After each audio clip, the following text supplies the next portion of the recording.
Picture this. You're in a room with someone you're drawn to, maybe a man, maybe a woman. The words are casual, the silence harmless, but beneath the surface something else is happening. A quiet war, not with fists, not with weapons, but with the mind. Every glance, every pause, every shift in tone is loaded with invisible meaning. You think you're just talking, but psychology knows better. This is not just communication, this is strategy. Here's the part nobody tells you. Men and women aren't fighting each other with words. They're fighting for frame, for control of the hidden narrative, for who sets the rules of the emotional game. Most people don't even notice it. That's why they lose. You've been told relationships are about love, honesty, being yourself. But that belief is weak. It blinds you to the silent war that shapes attraction, trust, and power. Because under the surface, men and women are not speaking the same language. They're translating instinct into words, and most of those translations get lost. Let me show you how. The frame of value. Every interaction starts with one unspoken question. Who holds the value here? When a man hesitates, when he seeks approval, when he explains himself too much, he gives up the frame, and the woman senses it instantly, even if she can't explain why. Think about the last time you over-explained, over-texted, tried too hard to be understood. Did it bring you closer, or did it push them away?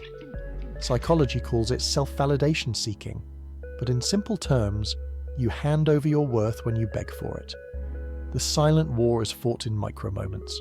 The one who needs less controls more. The currency of attention. Men want respect. Women want presence. Both crave recognition, but they chase it differently. A man will often try to prove his strength, his status, his ability to provide. A woman, on the other hand, tests for consistency. Do you see me when I don't demand it? Do you hear me when I stay quiet? That's why silence is so powerful. Because silence in psychology is not empty. It's a test. It asks, will you panic or will you stay grounded? The silent war is not loud. It's subtle. And whoever understands attention wins it. The trap of projection. Here's where most people fail. You project your own logic onto the other side. Men think women want the same directness men do. Women think men interpret hints the way women interpret them. Wrong. And this is why miscommunication destroys relationships. A man says, I'm fine when he's angry. A woman hears distance but doesn't know how to decode it. A woman goes quiet when she's hurt. A man hears rejection instead of vulnerability. The war is silent because it's fought through misunderstanding, through projection, through the stories you tell yourself about the other person's silence. Power in polarity. Here's the truth. Attraction thrives in difference, not sameness.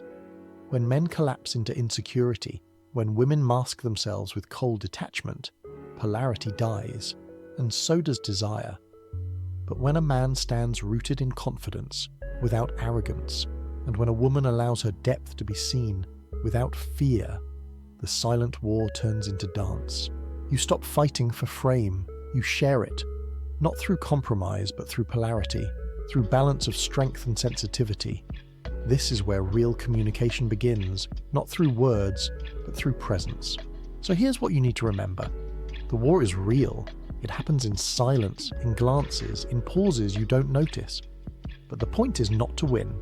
The point is to see, to understand the hidden psychology of the mind, to recognize the traps of projection, the pull of value, the power of attention, and to master yourself before trying to master anyone else. Because once you control your own mind, nobody else can control it for you. And in that moment, the war ends. But here's the paradox. The moment the war ends inside you is the moment you finally win it.